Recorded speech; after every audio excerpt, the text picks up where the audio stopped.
também a presença de uma pessoa que todo mundo que está aqui certamente conhece.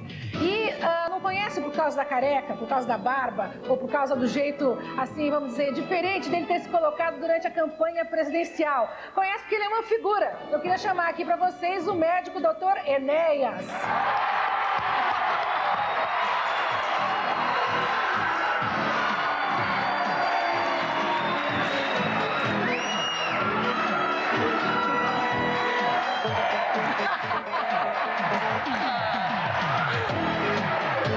Doutor Enéas deve estar contente nesse momento porque ele está preocupado com o desenvolvimento do PRONA, que é o partido dele, por todo o Brasil. Então a juventude, a moçada aqui, dona está aplaudindo, ele deve estar satisfeito. Vamos colocar no ar, então, o programa Silvia Popovic.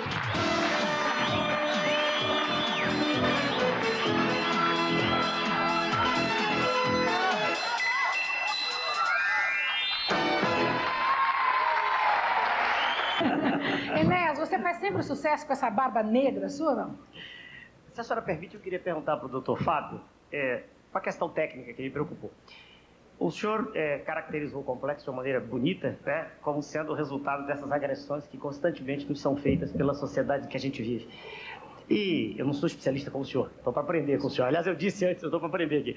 Mas, no meu tempo de estudante de medicina e do que eu estudei, eu aprendi que isso era o complexo, essa coisa extremamente complexa, né, que se forma desde cedo.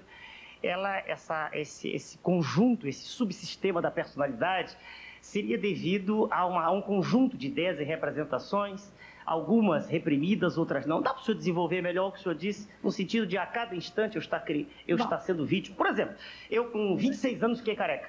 Uma hipótese. 26? E como é que o senhor fez? O senhor... Mas eu quero examinar aqui. O senhor ficou complexado, né? É essa a questão. Não, mas porque vamos falar, o senhor fala, depois ele interpreta, porque a gente vai ter o programa todo para interpretar. Pelo que eu aprendi na minha época, entende? O que eu quero aprender com o senhor agora, isso era tudo formado na infância. Eram ideias que iam ficando reprimidas, né? A concepção, aliás, Freud do complexo de Édipo, mas a de inferioridade do Adler depois, quer dizer, e vai ficando na infância. E depois eu fico isso lá reprimido lá dentro de mim, e algumas coisas vinham à tona, outras não. Muito bem. Mas eu quero perguntar para o senhor, aos 26 anos eu já não era mais criança, 26 fiquei careca.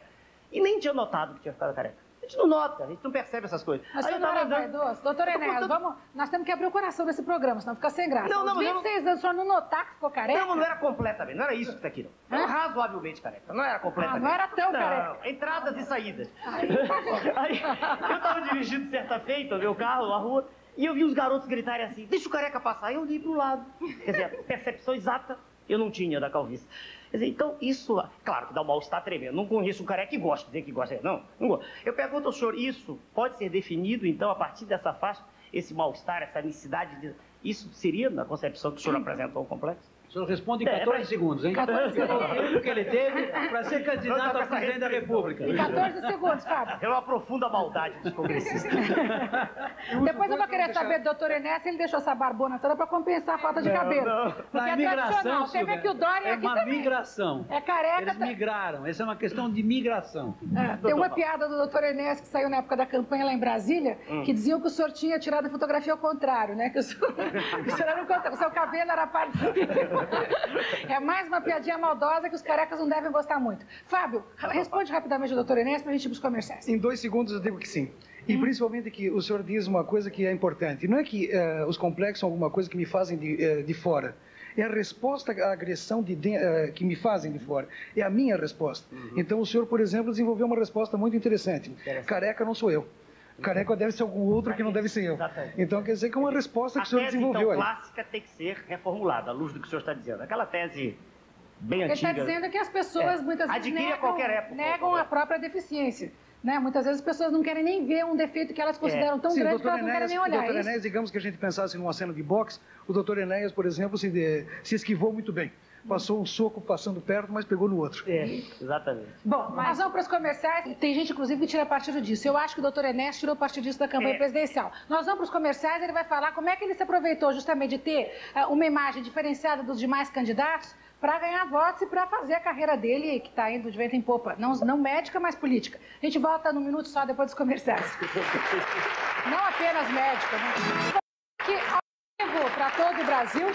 através de 52 emissoras do Sistema Brasileiro de Televisão.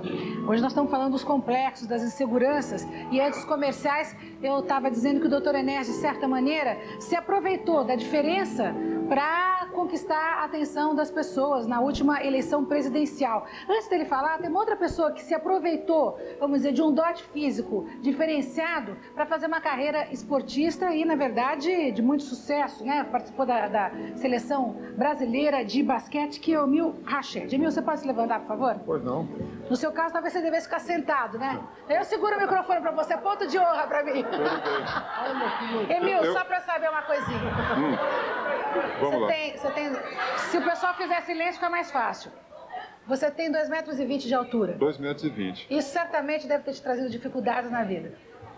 De fato, surgiram muitas dificuldades. Agora, existem pequenos pormenores.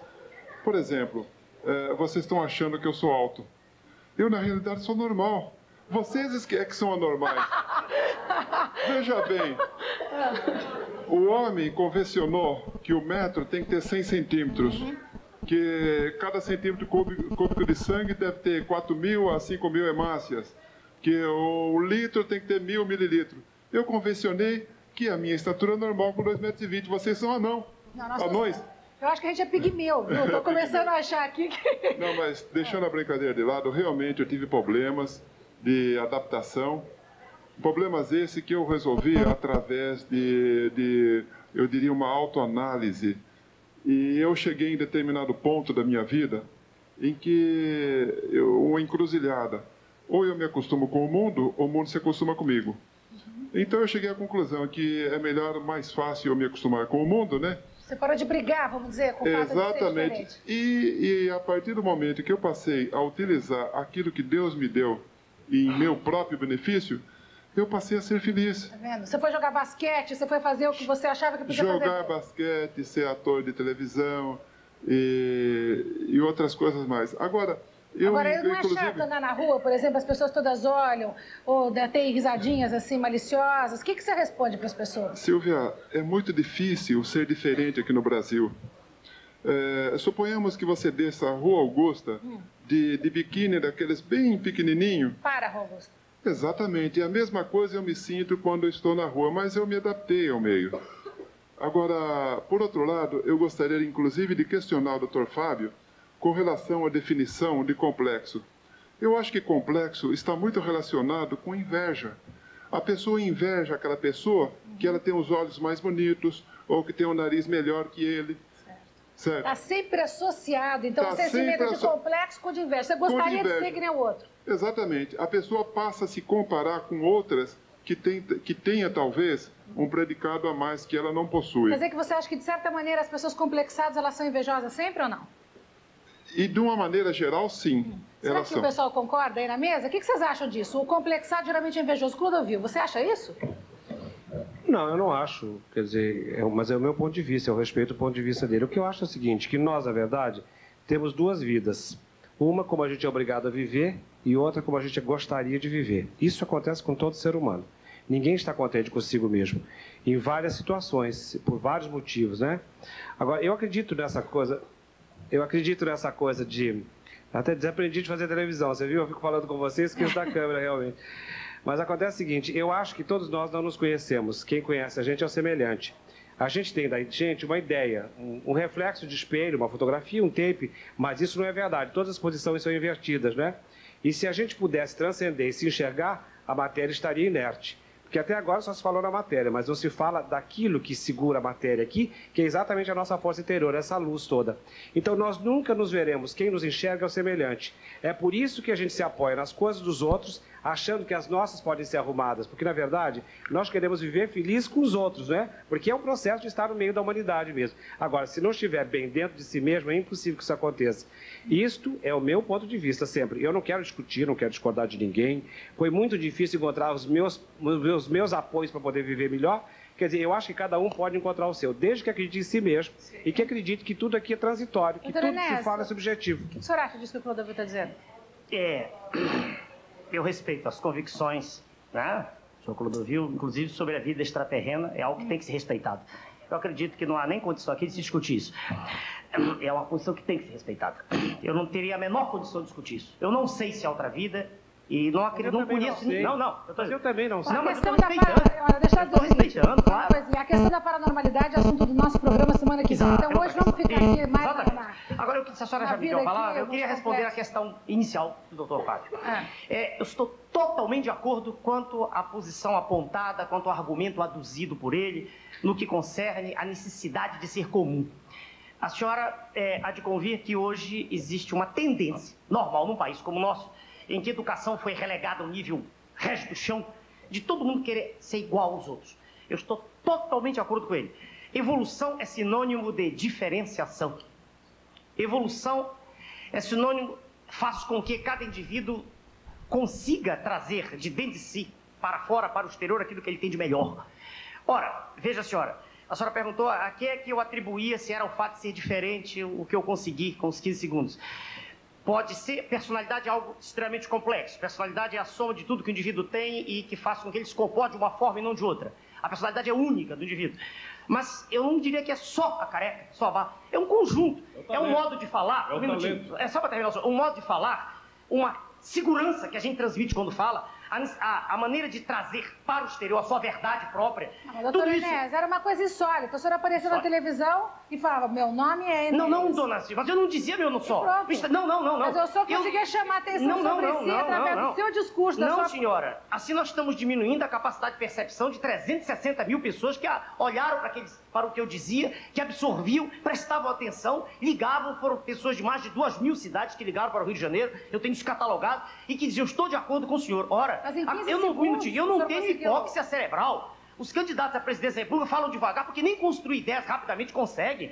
Eu planejava aquilo, não lia nada na frente, vídeo, nada, e falava 3, 4, 5, 6 palavras por segundo, e havia pessoas atentas. Crianças, que são normalmente mais atentas que os adultos, decoravam os textos. Quantas de tão rápidos? Agora, doutor Enéas, só uma perguntinha. Ele falou, né, em 15 segundos... 14, eu deixava meio segundo antes. Sim, em cada segundo o senhor falava 4, 5 palavras. Exatamente. Agora, o senhor acha que o eleitor tem capacidade de aprender tudo isso e guardar, entender que o senhor tem a capacidade de transmitir? Isso é um outro caso. É indiscutível. Agora, aí é indiscutível. Ele captar, o senhor acha... Não, é indiscutível que eu transmiti. Então o senhor concorda que o senhor fez realmente esse sucesso que eu todo? tenho uma diferenciação, não há dúvida. Peraí, só um minutinho. Só um segundinho, doutora Enéas. Tem aqui um publicitário, considerado um dos maiores publicitários desse país, que é o Neil, e que entende dessa coisa do impacto no público. Neil, você acha que as pessoas votaram por causa do que ele dizia nos 14 segundos ou pelo impacto da imagem dele?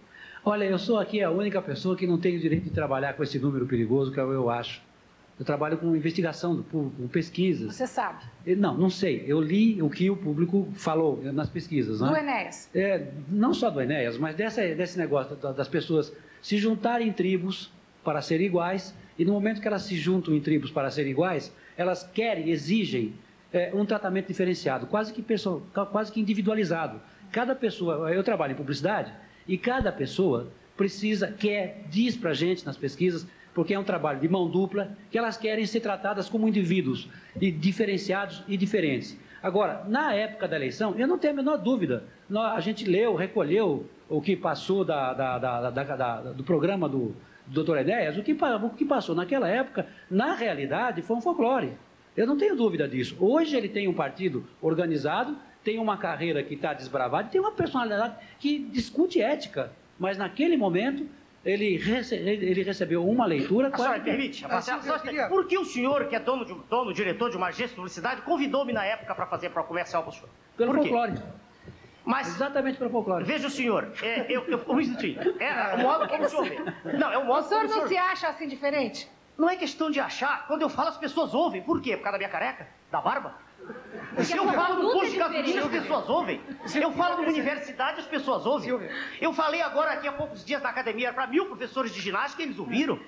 Eu falo sobre assuntos de natureza científica. Não, mas o senhor abriu um espaço para as pessoas ouvirem o senhor, porque senão ninguém ouviria um médico. Mesmo que o senhor seja um médico renomado, ninguém ouviu um médico renomado para falar de assuntos do país. Eu não falei medicina, senhora. Pois é, não foi fazer congresso de medicina. Não, eu acho que é o talento dele, é o barato dele. Eu estudei bastante. Fábio, olha, é o seguinte, só um minutinho.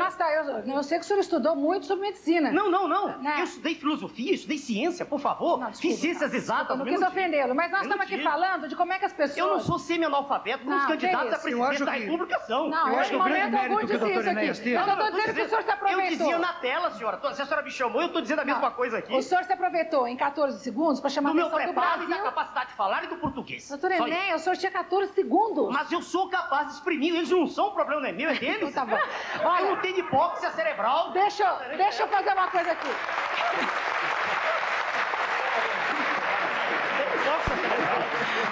Tem um telefonema aqui... Da Denise Cruz de quem? Guarulhos. Denise Cruz de Guarulhos. Pergunta para o doutor Fábio Landa. Por que não se consegue, por exemplo, controlar um pouco a crueldade dessas crianças? Por que desde criança não se ensina às pessoas a não serem atacarem exatamente aquilo que são os pontos fracos Porque você acha que é dos de outros? educação, Não há Enéas? achar, senhora, desculpe, não há achar. Qualquer pessoa lúcida percebe que isso é uma questão educacional. Se nós ensinarmos às nossas crianças que deve haver respeito recíproco, que a criança deve olhar para o semelhante como semelhante a ela e compreender que os semelhantes têm diferenças.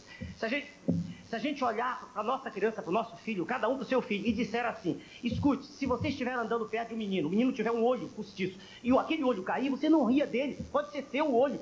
Se nós tomarmos como norma que o processo educacional é fundamental para fazer com que o anjo que existe dentro de cada um de nós venha à tona, como eu disse o doutor lá fora, e o demônio seja acorrentado. Se nós acreditarmos nisso, é claro que nós teremos uma sociedade muito melhor, onde tudo que é de bom do indivíduo vai florescer. O problema é todo educacional. As pessoas riem das outras porque não foram preparadas, não aprenderam a respeitar as diferenças. Mas será que nos países desenvolvidos as pessoas são mais educadas? Sem dúvida, educação... Gordo Eu não não tem tenho essa complexo? certeza, Será eu que não tenho nos essa Estados certeza, mas eu queria Nos retornar Estados aquilo que o Unidos não Zóio são falou exemplo. a respeito dos valores. Eu acho que a gente vive valores que invertem a questão. Porque eu creio que toda cultura, toda civilização começa a se estabelecer definitivamente quando existe um cuidado pelos mais fracos e não um ataque aos mais fracos. Então, todo complexo e todo ataque que um faz sobre o outro é exatamente sobre o ponto fraco do outro. Então, o gordo no gordo, o caolho no caolho, o manco no manco, o baixo no baixo, o alto no alto. É exatamente isso, é muito representativo, porque significa uma perda da cultura e da civilização, porque a cultura e a civilização se baseia, sobretudo, no cuidado dos mais fracos. E do cuidado dos mais fracos, inclusive do cuidado das próprias fraquezas. É um barato isso, porque de repente é valorizar... Falando da vida real, né? Não, é valorizar... Não é assim. Não, A vida real não é assim. assim. Mas Não, é onde porque nós tem vivemos um elemento sádico, um elemento cruel em cada um de nós. Eu não sei como Olha, é que a o gente vai argumento- enfiar e aonde a gente vai enfiar isso. Mas nós O vamos... argumento... Fala, porque a gente O argumento da vida real é um argumento que eu queria discutir no próximo bloco, porque a gente tem que mudar essa realidade. Tem que mudar. tem que mudar. Você achou que ele, Sérgio?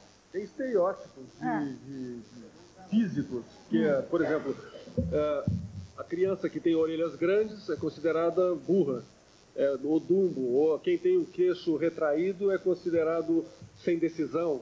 Então tem esses estereótipos que qualquer sociedade, não só a sociedade brasileira, mas qualquer sociedade tem. Sem falar nisso. Mas isso é um aspecto especial ao qual o senhor fez alusão. Nós estamos falando dessas coisas mais gerais. Não, mas tem Desse- essas aqui também Não, que isso ainda aí vem é acrescentar mais É ainda. claro, isso aí é um aspecto bem Se particular. fulano tem testa grande, é inteligente. Se o fulano Isso tem aí é boca uma, pra isso aí é dentro, é uma burro. adaptação das teorias de Lombroso. É um pouquinho disso. Nós vamos para os comerciais e a gente volta para Enéas Carneiro. Eu penso que só o conhecimento liberta o homem. Só aprendizado contínuo ao longo da vida. Só conhecendo as leis do mundo físico em torno de mim, as leis da sociedade e conhecendo o que se passa dentro de mim mesmo. Só na medida em que eu conheço, só o conhecimento pode libertar-me e eu posso participar de uma sociedade mais livre e mais justa para todos os meus semelhantes e para mim mesmo.